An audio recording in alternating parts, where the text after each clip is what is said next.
Matapos magyaw-yaw na naman si Dilima dyan sa kamera matungkol po sa confidential fund ni VP Sara Duterte. O eto, si Eloy Bugris may resback sa kanya. Ito, panoorin natin ang video. Pagkatapos ang grabe, was her answer relaxing in line si Dilima Alpa.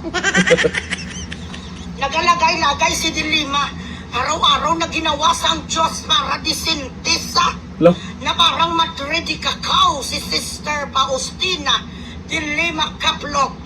Galagay-lagay isn't it si Chieftain this year? Your funds, confidential funds. And 10 days only. Mr. Chair, I would like to recap my question for the lady, from the lady of Davao, the Vice President. In your statement, number 22-2, you said that a certain Piatas and a certain Coca-Cola and Pepsi and Mirinda was given this budget and was sent to the children. This, we need evidence to prove that these people that you have written on this report is actually in existence. Hambal sa bigaon na titinan na dyan. Ayun siya. Ito, takot Janel. Amo ka ni, huy kaplo ko lagi ko i-respeto si mo bisang gamay. Nagaga ka.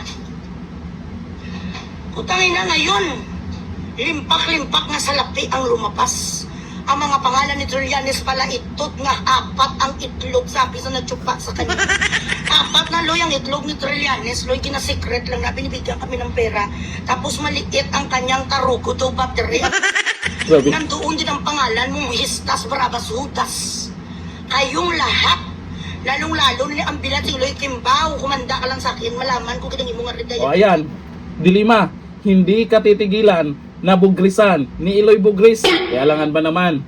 Maingay kayo dyan sa kamera kung ano yung pinagyayaw-yaw nyo tungkol kay VP Sara, hindi pa rin kayo titigil dyan. Meron namang dapat tutukan yung trilyon na pera sa flood control. Hindi natin alam kung kanino napunta yung mali-malitang pera.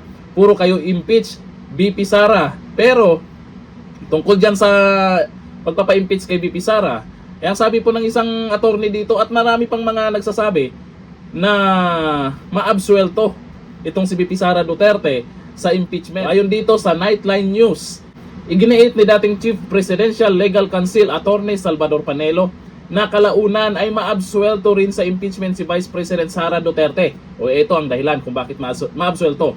Anya, yung 215 na boto noong nakaraang impeachment, bababa ang bilang nun. Dramatically, that will decrease.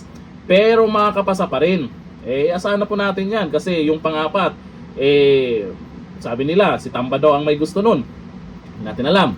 May itatransmit sa Senado pero hanggang doon na lang sila. Wala. Pagdating sa judgment, maniwala kayo, wala yan, absuelto. Asahan po natin yan. Sinong boboto pabor na ma-impeach si VP Sara dyan sa Senado? Baka 3, 4, pinakamarami 5. Posible yan. Kasi nakaraan, ganun din naman nangyari, di ba? Mas matindi pa yung nakaraan. Kasi yun talaga ang pagkakataon nila na malakas pa ang puwersa nila. Ngayon, mag-isip-isip na rin yung mga senador dyan. Ngayon pa lang, kasi sa panahon ngayon, may lumutang tungkol dun sa mga ex-marines. Yung panawagan ng mas nakakarami, yun dapat ang unahin. Ibang-iba na ngayon. Kaya possible, dyan sa kamara, mabawasan yung pipirma, mabawasan yung bilang, lalo na sa Senado. Di wala din. Lalo nyo lang pinapalakas, pinapaingay yung pangalan ni VP Sara. Kung manahimik na lang kayo dyan magtrabaho, unahin yung mga pangangailangan ngayon ng mga manggagawa, lalo na sa sahod. Unahin yung mga nangyayari ngayong pagtaas ng bilihin. Yung paimbestigahan nyo, yung mali-maleta na pera din ng taong bayan. Yung mga ganun. Lalo na ito, si Eloy Bugris. Nako, Dilima. Hindi ka titigilan yan. Baka bandang huli, mapikon ka dyan. Hanggang dito na lang. Thank you. Bye.